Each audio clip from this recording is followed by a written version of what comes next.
Hello students, मैं doctor नीलम आपका अपने चैनल स्टडी एंड रिसर्च में स्वागत करती हूं। तो आज जो हम पेपर सॉल्व करने वाले हैं वो सॉल्व करने वाले हैं एमए फर्स्ट ईयर का सेकंड सेमेस्टर, और पेपर हो जाएगा आपका सेकंड पेपर। फर्स्ट पेपर मैं पहले ही सॉल्व करवा चुकी हूं, उस पर 20 वीडियो इस समय अवेलेबल है, तो आप प्लेलिस्ट पर जाके फर्स्ट पेपर के वीडियोज़ देख सकते हैं। और आज जो हम स्टार्ट करने वाले हैं वो करने वाले हैं सेकंड पेपर को। तो सेकंड पेपर के लगभग 9 वीडियो मैं पहले अपलोड कर चुकी हूँ। अगर आपसे मिस हुआ है तो आप प्लेलिस्ट चेक करें और वहाँ से इन वीडियोस को देख सकते हैं। और आप सबको सावन की बहुत बहुत सोमवार की बधाई। आज से सावन समाप्ति की ओर है, समाप्त हो जाएगा। तो चलिए आज से फिर से हम अपनी स्टडी पर चलते हैं। और ध्यान रखें कि जो वीडियो अपलोड होता है वो मॉर्निंग में 7 o'clock होता है, लेकिन आज थोड़ा सा मुझे लेट हो गया है, तो फिलहाल मैं वीडियो आज आपको दोपहर में प्रोवाइड कर रही हूँ।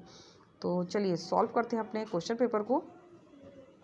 इस तरह का वीडियो आपको पसंद आता है तो लाइक शेयर सब्सक्राइब करें। सब्सक्राइब करने के बाद बेल आइकन की घंटी को जरूर प्रेस कर लें, ताकि इस तरह का वीडियो मैं जब भी अपलोड करूँ उसकी सूचना, उसकी नोटिफिकेशन आसानी से आप तक पहुँच सके।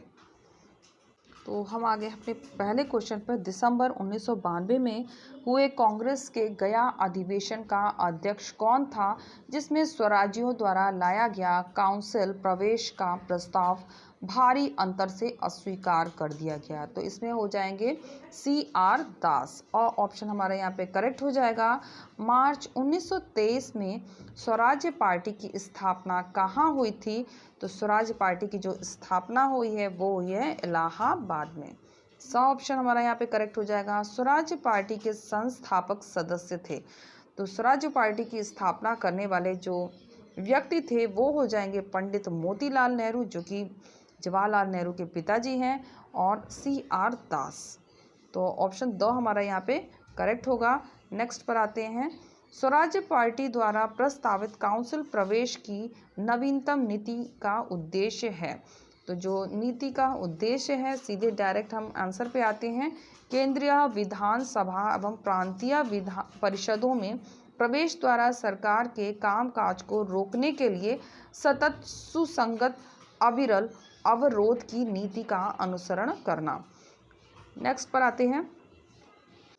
असहयोग आंदोलन को चौरी चौरा घटना के बाद गांधी जी द्वारा समाप्त करने की घोषणा के विरोध प्रतिक्रिया व्यक्त करने वाले नेताओं में कौन शामिल नहीं था? तो जो शामिल नहीं था वो हो जाएंगे सरदार पटेल हो जाएंगे। असहयोग आंदोलन की महत्वपूर्ण सफलता थी, तो उपयुक्त सभी सफलताएं हमें प्राप्त हुई थी असहयोग आंदोलन से। पहला था ब्रिटिश साम्राज्य इससे लड़खड़ा गया।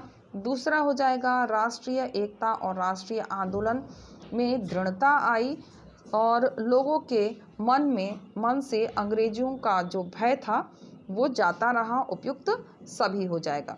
नेक्स्ट पर आते हैं। असहयोग आंदोलन के अकस्मात स्थगन का दुष्परिणाम हुआ, तो क्या दुष्परिणाम निकला था? तो ये हो जाएगा उपयुक्त सभी। हिंदू मुस्लिम में दरार आई, हिंदू मुस्लिम एकता में दरार आ गई, सांप्रदायिक दंगे भड़क उठे, खिलाफत का मुद्दा समाप्त हो गया। उपयुक्त सभी हो जाएगा। गांधी जी के रचनात्मक कार्यों को महत्व देने वाले कट्टर गांधीवादी नेता थे, तो ये थे वल्लभ भाई पटेल हो जाएंगे और राजेंद्र प्रसाद हो जाएंगे। नेक्स्ट क्वेश्चन पे आते हैं। असहयोग आंदोलन के दौरान राष्ट्रव्यापी हड़ताल का आयोजन किया गया, तो इसमें राष्ट्रव्यापी हड़ताल का जो आयोजन किया गया था, ये किया गया था प्रिंस वेल्स के भारत आगमन के विरोध के लिए। प्रिंस वेल्स का भारत आगमन कब हुआ था? तो ये हुआ था 17 नवंबर 1921 में। खिलाफत और असहयोग आंदोलन ने हिंदू मुस्लिम एकता को मजबूती प्रदान किया। मुसलमानों ने निम्न में से किसे जामा मस्जिद से भाषण देने के लिए आमंत्रित किया? तो ये आमंत्रण हुआ था आर्य समाजी नेता श्रद्धानंद जी को। ठीक है, और आगे आ जाते हैं। असहयोग आंदोलन के समय भारत का वायसराय कौन था? तो इस समय था लॉर्ड रीडिंग। वह ऑप्शन हमारा करेक्ट हो जाएगा। कांग्रेस के अहमदाबाद वार्षिक अधिवेशन गांधी जी द्वारा किस स्थान से सविनय अवज्ञा आंदोलन शुरू करने का निर्णय लिया गया? तो ये बारदोली हो जाएगा, बारदोली सूरत से। जिस समय असहयोग आंदोलन अपने चरम पर था, उसी समय चौरी चौरा कांड हुआ, जिस गांधी जी को आंदोलन समाप्त करने के लिए मजबूर किया। और चौरी चौरा निम्नलिखित में से कहाँ पर स्थित था? तो ये स्थित था गोरखपुर में। चौरी चौरा कांड कब घटित हुआ था? तो ये घटित हुआ है 12 फरवरी 1922 में, जिसमें 22 पुलिसकर्मी को जला दिया गया था। 22 फरवरी 1922 को निम्न में से किस स्थान पर कांग्रेस का कार्यकारिणी ने बैठक कर असहयोग आंदोलन को समाप्त करने का निर्णय लिया? तो ये निर्णय हुआ था बारदोली में, जो कि गुजरात में है, सूरत में।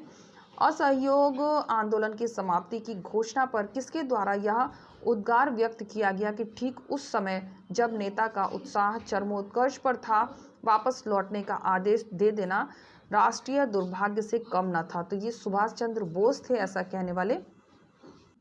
नेक्स्ट क्वेश्चन पर आते हैं। कांग्रेस के किस नियमित वार्षिक अधिवेशन ने गांधी जी द्वारा प्रस्तुत असहयोग प्रस्ताव को पास कर दिया? तो ये हुआ था नागपुर अधिवेशन में।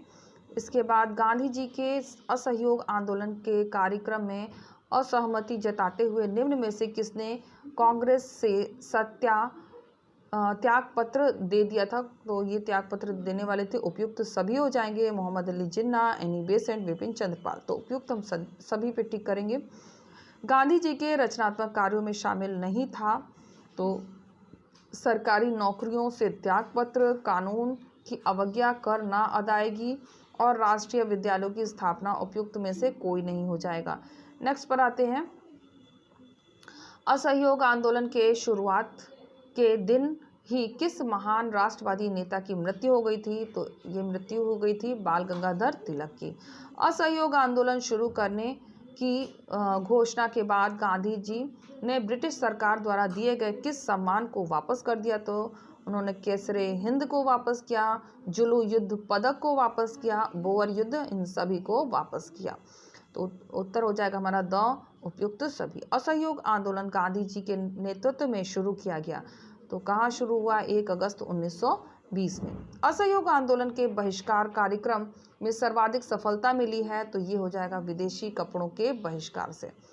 नेक्स्ट पर आते हैं। गांधी जी ने कब शरीर पर पहने जाने वाले अधिकांश वस्त्र का त्याग करके लंगोट धारण किया? तो ऐसा किया था उन्होंने 1921 में।